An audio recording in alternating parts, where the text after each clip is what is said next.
ಬೋಧನೆ ಮಾಡ್ತಾ ಸಾಹಿತ್ಯ ಕೃಷಿನೂ ಕೂಡ ಮಾಡ್ತಾ ಇದ್ರು. ಸಾಮಾನ್ಯವಾಗಿ ಎರಡೂ ಕೆಲಸ ಮಾಡೋದು ಕಷ್ಟದ ಕೆಲಸ. ಅಂಥದ್ರಲ್ಲಿ ಎರಡೂ ಕ್ಷೇತ್ರದಲ್ಲಿ ತಮ್ಮನ್ನು ತೊಡಗಿಸ್ಕೊಂಡ್ರೂ ಕೂಡ ಸಾಹಿತ್ಯ ಕ್ಷೇತ್ರದಲ್ಲಿ ಆಸಕ್ತಿ ಇತ್ತು ಅವರಿಗೆ. ಅವರು ಅದಕ್ಕೆ ಕಾದಂಬರಿಗಳನ್ನ ಬರೆಯೋದು ನನ್ನ ಆತ್ಮತೃಪ್ತಿಗೆ ಅಂತ ಹೇಳ್ತಾ ಇದ್ರು.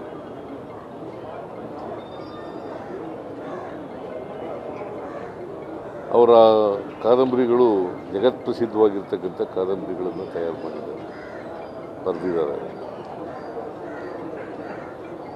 ನಾನು ಎಲ್ಲ ಕಾದಂಬರಿಗಳನ್ನೂ ಓದೋಕ್ಕಾಗಿಲ್ಲ, ಕೆಲವು ಕಾದಂಬರಿಗಳನ್ನು ಮಾತ್ರ ಓದಿದ್ದೀನಿ.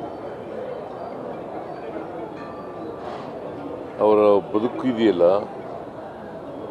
ಆ ಬದುಕಿನ ಅನುಭವದ ಮೇಲೆ ಕಾದಂಬರಿಗಳನ್ನು ಬರೆದಿದ್ದಾರೆ.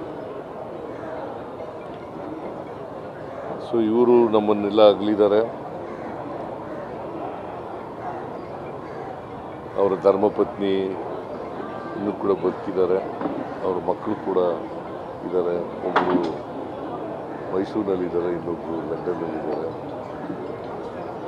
ಈಗ ತಾನೇ ಅವ್ರನ್ನ ಭೇಟಿ ಮಾಡಿದೆ. ಅವರ ಆತ್ಮಕ್ಕೆ ಚಿರಶಾಂತಿ ಕೋರ್ತಾ ಅವರ ಧರ್ಮಪತ್ನಿಗೆ ಮತ್ತು ಅವರ ಮಕ್ಕಳಿಗೆ, ಅವರ ಅಭಿಮಾನಿಗಳಿಗೆ, ಅವರ ಸ್ನೇಹಿತರಿಗೆ ಅವರ ಸಾವಿನ ದುಃಖವನ್ನು ಭರಿಸಲಿ ಅಂತೇಳಿ ನಾನು ಹಾರೈಸ್ತೇನೆ, ಪ್ರಾರ್ಥನೆ ಮಾಡ್ತೇನೆ. ಸರ್, ಒಂದು ಸ್ಮಾರಕ ನಿರ್ಮಾಣ ಮಾಡಬೇಕು ಅಂತ ಮನವಿ ಬಂದಿದೆ ಸರ್. ಸ್ಮಾರಕ ನಿರ್ಮಾಣ ಅವ್ರ ಹೆಸರಲ್ಲಿ ಒಂದು ಸ್ಮಾರಕ ಮಾಡಿದ್ರೆ ಗೌರವ ಆಗುತ್ತೆ, ಆ ಮನವಿ ಬಂದಿದೆ ಸರ್. ಈಗ BJP ಅವರು ಹೇಳ್ತಾರೆ ಅಂತ ಮಾಡಲ್ಲ ನಾವು. BJP ಅವರು ಸ್ಮಾರಕ ಮಾಡಿ ಅಂತ ಶ್ರೀರಪ್ಪ ಸ್ಮಾರಕ ಮಾಡೋಣ. ಎಲ್ಲಿ ಮಾಡಬೇಕು, ಅದು ಮೈಸೂರಿನಲ್ಲಿ ಮಾಡಿದ್ರೆ ಒಳ್ಳೇದು ಅಂತ ಅಂದ್ಕೊಂಡಿದ್ದೀನಿ ನಾನು. ಮೈಸೂರಿನಲ್ಲೇ ಸ್ಮಾರಕ ಮಾಡಲಿಕ್ಕೆ ನಮ್ಮ ಸರ್ಕಾರ ಕ್ರಮ ತಗೊಳ್ತದೆ ಅಂತಕ್ಕಂಥ ಮಾತುಗಳನ್ನು ಹೇಳಲಿಕ್ಕೆ ಬಯಸ್ತೀನಿ. ಯಾಕಂದರೆ ಅವರು ಬಹುಪಾಲು ಅವರ ಬದುಕಿನಲ್ಲಿ ಮೈಸೂರಿನಲ್ಲೇ ಇದ್ದದ್ದು.